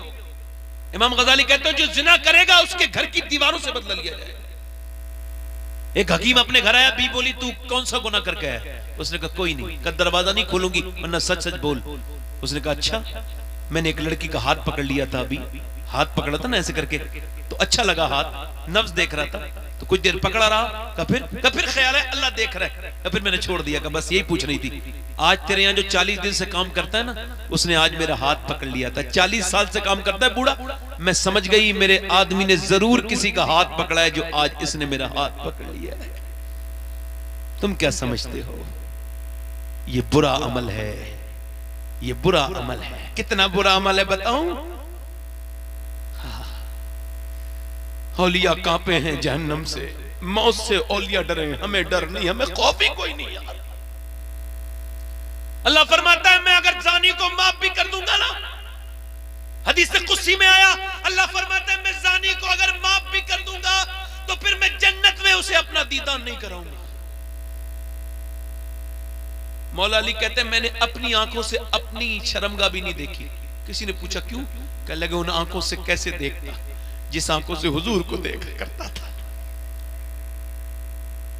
वो रात को रोया वो आदमी, मगर वो उसके ऊपर असर नहीं हुआ ना, तो सारा कुछ बेच के उस औरत के पास आया। कहने लगा ये पैसे ले ले, मैं तेरे पास आना चाहूंगा, तेरे पास एक रात गुजारना चाहूंगा, मेरा दिल नहीं भरता, तुझे देखा है ना तो दिल चैन नहीं आता, सुकून कोई नहीं, सब कुछ बेच के आ गया हूं। उसने कहा कल आ जाना। वो कल रात को उसका टाइम मुकर्रर हुआ, वक्त मुकर्ररा पर गया। वो दुल्हन बनी बैठी थी, बड़ी फीस थी उसकी, इंतजाम भी ऐसी करती थी, खूबसूरत बनी बैठी थी। ये उसके बिस्तर पे गया, बिस्तर में से खुशबू उठती थी। ये लड़की के करीब गया, जाने के बाद इस पे अल्लाह का करम हुआ, कपकपाहट तारी हो गई। और कैसी कपकपाहट कि खड़ा हुआ, पसीने में नहा गया, कहने लगा मैं जा रहा हूं, मेरी तबीयत खराब हो गई। उसने कहा यहाँ तो तबीयत खराब वालों की ठीक हो जाती है, सही बता बात क्या है? कहा सही पूछना चाहती है? कहा सही बात ये है, मैं जब तेरे सामने बैठा मुझे ख्याल आया कि जब मैं सजदा करता था तब भी अल्लाह देखता है, अब मैं जब तेरे पास बैठा हूं तब भी अल्लाह देख रहा है। मैं इस वजह से जा रहा हूं कि मेरा रब मुझे देख रहा है, मैं तुझे हाथ नहीं लगा सकता। ये कह के रोता हुआ निकल गया। औरत बोली मालिक कितना नेक इंसान था, एक बार आया था हाथ भी नहीं लगाया और रोता हुआ चला गया, और मैंने तो कितनी इज्जतें खराब की हैं, कितने मर्दों को मैंने बेकार किया है। मैं तो जमाने की पापन हूं मेरे रब। और जब इसके दिल में ये बीज आया ना तौबा का, तो रोते रोते कई दिन गुजरे। तो किसी ने कहा मूसा के पास चली जा, वो कुछ तेरे बारे में बताएंगे। मूसा के पास गई कि मूसा तकरीर कर रहे थे, किसी ने कहा जा मूसा, आपको वो बुला रही औरत। उस औरत का इतना गंदा नाम था, मूसा को गुस्सा आ गया, इसने महफिल में क्यों ले दिया, वो भी बेवकूफ आदमी था। आपने फरमाया भगाओ उसे यहां से। उसने ये सुना, वो दौड़ती भी गई, अपने घर दरवाजा बंद करके सजदे में गिर के बोली मालिक ये सजदा आखिरी मेरी उम्मीद है, मेरे मालिक ये बता तेरे नबी ने तो मुझे भगा दिया, मगर तू भी मुझे भगाएगा तो मैं कहां जाऊंगी? जमी भी खुदा की, जमा भी खुदा का, मकीनो मकाला मका भी खुदा का, गुनाहगार बंदे कहां जा सकेंगे खुदा की खुदाई से बाहर निकल के। कहने लगी मालिक मालिक मैंने पूरी पूरी रात पाप किए, मेरे जैसी पापन पूरी दुनिया में कोई नहीं है, मैंने छुप छुप के गुनाह किए, अगर मेरे जैसी कोई पापन नहीं है तो तेरे जैसा करीम भी तो कोई नहीं है, मुझे माफ कर दे। कहने लगी अगर मुझे माफ करने पे तेरे ऊपर कोई फर्क पड़े ना तो न करना। रोते रोते ना दरवाजे पे दस्तक हो गई, दिल धड़का। कहने लगी मालिक देख फिर कोई मुझे गंदा करने आ गया, मेरा गाहक आ गया, मेरे मालिक मुझे बचा ले। रोई, रोते रोते फिर उसने दरवाजा नहीं खोला, दरवाजा और जोर से धक धक हुआ। इसने फिर उसकी तरफ देखा दरवाजे की, फिर का मालिक बचा ले, मगर जब दरवाजा और जोर से धक्का लगा ना, ये समझी कोई तोड़ न दे, तो सजदे से सर उठाया। दरवाजा जब खोला ना धड़कते हुए दिल के साथ, तो सामने मूसा खड़े थे। कहने लगी मूसा मूसा आप क्यों आ गए, आपने तो मुझे भगा दिया था। मूसा की आंखों में आंसू आ गए, कहने लगे बंदी तेरी वजह से आया हूं, मैंने तुझे भगा जरूर दिया था मगर अल्लाह ने अभी जिब्राइल को भेजा है और कहा मूसा वो जो छुप के मेरे सामने रो रही है ना मेरी बंदी, उससे कहना उसके आंसुओं को उसके रब ने कबूल कर लिया, उसके सारे गुनाह माफ कर दिए हैं। मूसा से कहने लगी मालिक क्या मेरे मालिक ने पूरे गुनाह माफ कर दिए? कहां का पूरी जिंदगी की खताकार थी मैं तो पापन थी, पूरी जिंदगी मैंने खता की थी, क्या उसने एक बार में माफ कर दिया? कहां उसने एक बार में माफ कर दिया। या अय्युहल इंसान मा गर्रका बिरब्बिकल करीम, ऐ इंसान पलट गया वो तेरा करीम रब लगता है। रो के बोली मूसा मैं यहां नहीं रहूंगी, उस आदमी से निकाह करूंगी जिसकी वजह से मुझे जो है ना तौबा की तौफीक हुई, सब कुछ छोड़ छाड़ के चली गई सब दौलत, और जब उसके घर पहुंची तो 2 महीने में मिला, वो इतना ढूंढा उसे तो वो इबादत कर रहा था। ये जब रात को इसने दरवाजे पे दस्तक दी, वो बाहर को निकला तो इसे देखते ही एकदम बोला मालिक ये एक बार आई थी तो मुझे बर्बाद कर दिया, ये मुझे बर्बाद कर देगी, खौफ खुदा से मर गया। वो जब मर गया ना तो इसके घर वालों ने पूरी कहानी सुनी तो उसकी छोटे भाई से शादी करा दी। अल्लाह के रसूल फरमाते उसके छोटे भाई से इसके 7 बच्चे हुए, अल्लाह ने 7 को अपना वली बना लिया। इस पापन के इस बेकार औरत के अल्लाह बड़ा करम करने वाला मेहरबान है। देखो मौतें आने वाली हैं, हम सब कब्रों में जाने वाले। कितने लोग ऐसे हुजूर के नाम पे गर्दन कटा देंगे? दोनों हाथ उठा के बताएं, नीचे हाथ कर ले, नीचे हाथ कर ले, दोनों हाथ उठा के बताएं कितने लोग गर्दन कटा देंगे हुजूर के नाम पे? नीचे हाथ कर। जो गर्दन कटा सकता है कुछ भी कर सकता है ना, वो लोग कुछ भी कर सकते हैं। यार हम अनकरीब मरेंगे नहीं, कब्र में नहीं जाएंगे, तो कितने लोग ऐसे हैं जो गर्दन भी कटा देंगे। और 1 मिनट हाथ नीचे करें, गर्दन भी कटा देंगे। ध्यान से सुनना, एक दूसरे की तरफ मत देखना, पहले सुनो एक दूसरे की तरफ और मुस्कुराना नहीं। जो गर्दन कटा सकता है कुछ भी कर सकता है ना, तो कितने लोग ऐसे हैं जो गर्दन भी कटा देंगे और आज से हुजूर के नाम पे पूरी दाढ़ी भी रखा लेंगे। इस महफिल में खड़े हो जाएं, खड़े हो जाएं दाढ़ी रखाने वाले। आप बैठ जाएं, आप खड़े रहें, खड़े रहें भाई, खड़े रहें। कोई मदरसे का बच्चा ना खड़ा हो, बड़े खड़े रहो, खड़े रहो, खड़े रहो। 100 शहीदों एक दूसरे की तरफ देखने को मना किया था ना आपसे, एक 2 मिनट की बात है। जो अपने चेहरे पे उस तरह चलवाता है, उलमा कहते हैं वो नबी के सीने पे उस तरह चलवाता है। कोई और आशिक रसूल? ये 2 आशिक रसूल खड़े हुए हैं, तीसरा है बेटे जब तुम्हारे आ जाए तो रखा लेना, फिलहाल बैठ जाओ। मैं उसकी बात कर रहा हूं जिसके दाढ़ी आ चुकी है। एक बच्चा ये खड़ा हुआ है, आपके दूसरा कोई आशिक रसूल है? कोई दूसरा है? 100 शहीदों का सवाब है, 100 शहीदों का, जिसकी छोटी दाढ़ी हो। देखो कटाना और मुड़ाना एक ही बराबर है। ये दाढ़ी एक मुट्ठी से नीचे कम करना ये भी हराम है। तो कोई और आशिक रसूल है इस महफिल में जो खड़ा हो जाए और कहे मैं ऐलान करता हूं आज के बाद गर्दन भी कटा दूंगा और नबी के नाम पे दाढ़ी भी दिखा लूंगा? है कोई इस महफिल में दूसरा आशिक रसूल? दूसरा आशिक रसूल इस महफिल में? आगे पीछे, रात का वक्त है, माशाअल्लाह सुभान अल्लाह। देखो मत, उसकी तरफ ना देखो, मैं अब इसकी तरफ तो अल्लाह की रहमत ने देख लिया है, तो तुम क्यों देख रहे हो? 2 हो गए। कोई तीसरा आशिक रसूल है इस महफिल में जो खड़ा हो जाए और कहे अगर सहाबा अगर अंगारों पर लेट के अल्लाह का जिक्र कर सकते तो मैं आज के पुरफितन दौर में इस सुन्नत के साथ जिंदा रह सकता हूं? कोई तीसरा आशिक रसूल है? जिसकी छोटी दाढ़ी हो वो भी रखा सकता है, जिसकी छोटी दाढ़ी, मुंडाना और कटाना एक ही बराबर है, जिसकी छोटी हो वो भी पूरी कर ले। कोई तीसरा आशिक रसूल है इस महफिल में? एक बार और कह रहा हूं, फिर नहीं कहूंगा बार बार मैं, देखो मैं बार बार नहीं कहूंगा। तीसरा आशिक रसूल हो तो खड़ा हो जाए। तीसरा आशिक रसूल इस महफिल में है कोई? कौन खड़ा हुआ?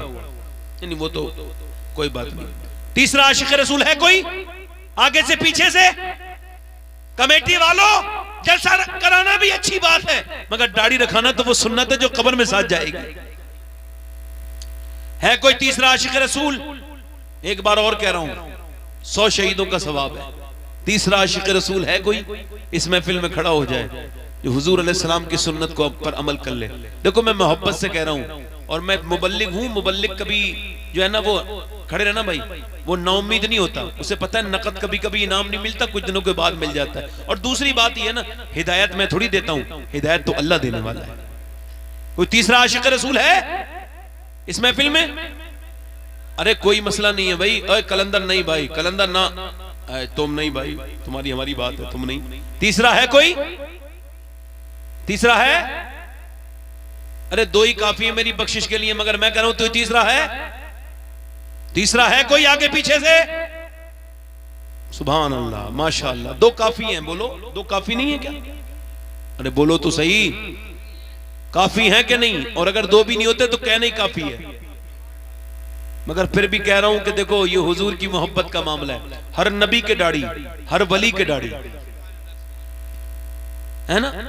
एक दो आशिक रसूल हो गए, दाढ़ी दिखाएंगे। हाँ, हर मर्द के दाढ़ी, औरत की कभी दाढ़ी नहीं आती, मर्द के ही आती है।